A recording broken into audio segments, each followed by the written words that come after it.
हफ्ते में 2 बार आता है स्पोर्ट्स का पीरियड और उसमें भी आ जाते हैं मैथ्स वाले टीचर। कहते हैं बेटा आज तो मैं पढ़ाऊंगा। अगर ऐसा ही चलता रहा तो कैसे खेलेगा इंडिया और कैसे बढ़ेगा इंडिया। नमस्ते दोस्तों, मेरा नाम है आरजे कार्तिक। आप देख रहे हैं दी एक्सप्लेनर। आज हम जिस मुद्दे को एक्सप्लेन करेंगे वो है ओलंपिक्स में हमेशा पीछे क्यों रह जाता है अपना भारत। आइए सबसे पहले बात करते हैं उन टॉप 10 देशों की, उन टॉप 10 कंट्रीज की जो मेडल्स टैली में हमेशा टॉप पर रहते हैं। अब तक उन्होंने सबसे ज्यादा मेडल्स जीते हैं। सबसे पहले बात करते हैं अमेरिका की। यूएसए ने 2800 से ज्यादा मेडल्स जीते हैं। उसके बाद आता है यूनाइटेड किंगडम, जिन्होंने 800 से ज्यादा मेडल्स जीते हैं। फिर आती है जर्मनी, जिन्होंने 800 से ज्यादा मेडल्स जीते हैं। फ्रांस ने भी 800 से ज्यादा मेडल्स जीते हैं। इटली ने 700 से ज्यादा, स्वीडन ने 600 से ज्यादा, चाइना ने 600 से ज्यादा मेडल्स जीते हैं। रशिया, नॉर्वे, कनाडा ने 500 से ज्यादा मेडल्स जीते हैं। और बात करें अगर 140 करोड़ की आबादी वाले भारत की, तो अब तक के इतिहास में हमने सिर्फ 30 से ज्यादा मेडल्स जीते हैं, और जबकि हमें खेलते हुए काफी साल ओलंपिक्स में हो चुके हैं। वो क्या वजह है जिसकी वजह से हम ओलंपिक्स में हमेशा पीछे रह जाते हैं? सबसे पहला रीजन जो मुझे लगता है हमारे बच्चों के ऊपर है पढ़ाई का दबाव। आप माने या ना माने, हर कोई चाहता है कि उसका बच्चा बड़ा होकर के डॉक्टर बने, इंजीनियर बने, आर्किटेक्ट बने, वकील बने, सब बन जाए, लेकिन एथलीट ना बने। हमारे देश में पेरेंट्स को ये मालूम है कि हमारे बच्चे को हमें क्या करवाना है। वो अपने बच्चे की फ्रीडम उसको देते ही नहीं है। तारे ज़मीन पर, 3 इडियट्स, बहुत सारी मूवीज हमने देखी हैं, लेकिन अभी भी हमारा माइंडसेट जो है वहीं पर अटका हुआ है।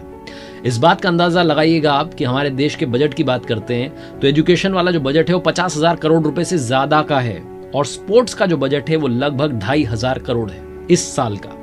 हमारे देश में खेलों के लिए इतना कम बजट क्यों रखा गया है? शायद सरकार को भी मालूम है कि पेरेंट्स क्या चाहते हैं, उनका माइंडसेट क्या है। वैसे भी वो खेल को ज्यादा प्रायोरिटी देते नहीं है। स्कूल्स की बात करते हैं, बच्चों की बात करते हैं, उनका स्कूल बैग स्पोर्ट्स किट से ज्यादा भारी होता है। सॉरी, स्पोर्ट्स किट तो होती नहीं है। फिजिकल एजुकेशन की बात करें, ये हर जगह पर कंपलसरी होती है, लेकिन पढ़ाने वाले जो हैं, कोच साहब जो हैं, सिखाने वाले, वो होते ही नहीं है, टीचर होते ही नहीं है। अगर होते भी हैं तो ट्रेंड नहीं होते हैं, उतने एक्सपर्ट नहीं होते हैं जितने की होने चाहिए। दूसरा रीजन जो मुझे लगता है वो है क्रिकेट का दबाव।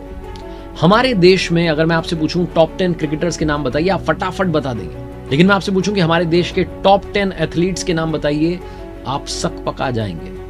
बहुत सारे लोगों को तो ओलंपिक्स में कौन कौन से खेल होते हैं ये नहीं पता है।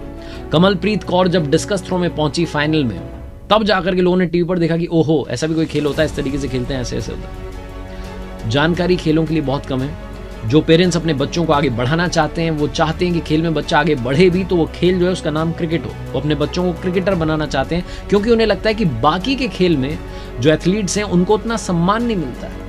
हमारे देश में वो एथलीट जो मेडल जीत करके नहीं लाया, उसके बारे में कोई बात ही नहीं करता है, उसको सुविधाएं नहीं मिलती हैं। इसी पर मैं आगे आऊंगा, लेकिन उससे पहले सिर्फ ये कहना चाहता हूं कि जब क्रिकेट की बात आती है, जब क्रिकेट टीम के लिए स्पॉन्सरशिप की बात आती है, तो बहुत सारी कंपनीज आगे आती हैं, बिड लगती है, तब जाके कोई एक सिलेक्ट होती है। लेकिन जब हमारे नेशनल गेम हॉकी की बात आती है, तो एक राज्य जो है वो उसे स्पॉन्सर कर रहा है, ओडिशा, मेंस और विमेंस हॉकी टीम को। कंपनीज इस मामले में थोड़ा पीछे रह गई।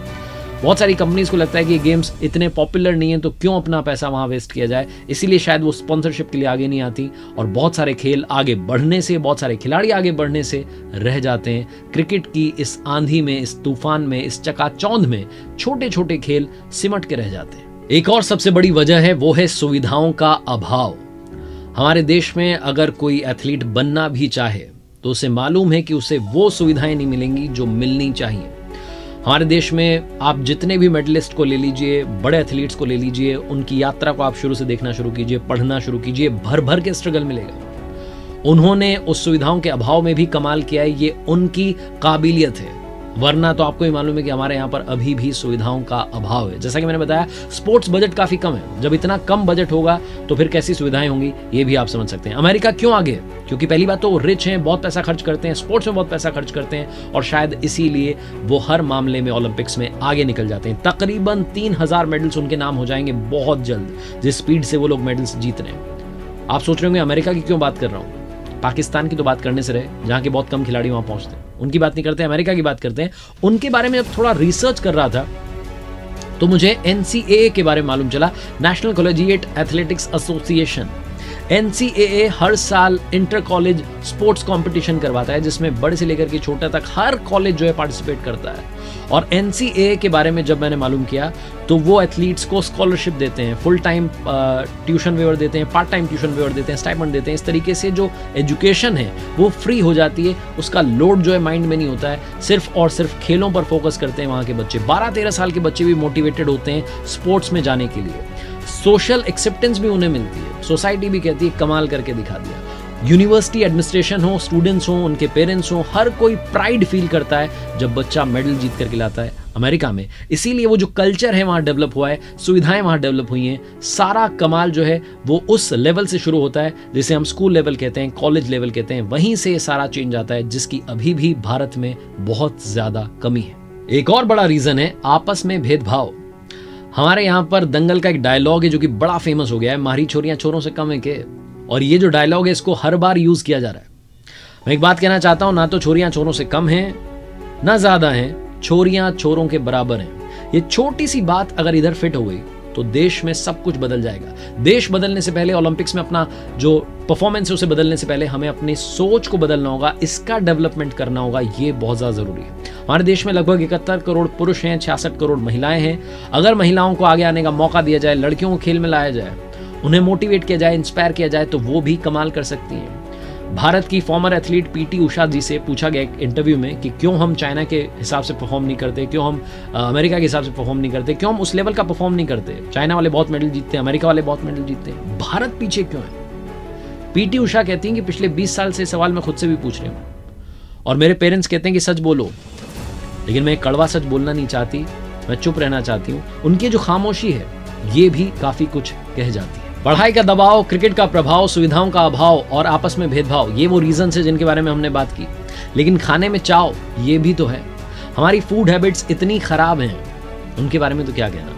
कपिल देव साहब कहते हैं कि फ्राइड फूड बहुत खाते हैं इंडियंस, इसीलिए शायद वो पेस बॉलर्स नहीं बन पाते, स्टेमिना उतना नहीं होता है। एथलीट्स की डाइट बहुत इंपॉर्टेंट होती है। मीराबाई चानू की कहानी जब मैंने पढ़ी, जब उनके बारे में वीडियो कर रहा था, तो मैंने ये सुना समझा कि मीराबाई चानू के परिवार ने एक चाय की थड़ी लगाई ताकि एक्स्ट्रा इनकम हो सके और मीराबाई चानू की जो एथलीट वाली डाइट है उसे मैनेज किया जा सके।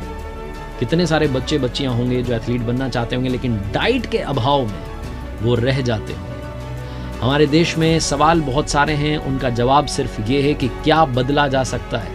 ये सवाल सिर्फ सरकार से नहीं, सिस्टम से नहीं, अपने आप से भी पूछेगा।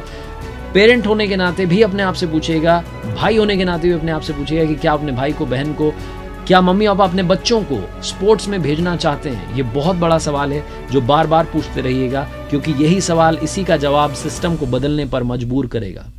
आज के इस एक्सप्लेनर वीडियो में बस इन्हीं मुद्दों पर बात करना चाह रहा था ताकि एक बार फिर से हमारा ध्यान इस तरफ जाए। हर मेडल पर खुश होना बड़ी अच्छी बात है। जब भी मेडल आता है, ब्रॉन्ज आए, सिल्वर आए, गोल्ड आए, हम खुश होते हैं, बहुत खुश होते हैं। हमारी सरकारें इनाम बांटती हैं, लेकिन सिर्फ कुछ मेडल्स पर खुश होकर के रह जाना अच्छी बात नहीं है। आप देख रहे थे RJ कार्तिक को। देखिए मेरे साथ हर सोमवार सुबह 9:30 बजे एक नई कहानी।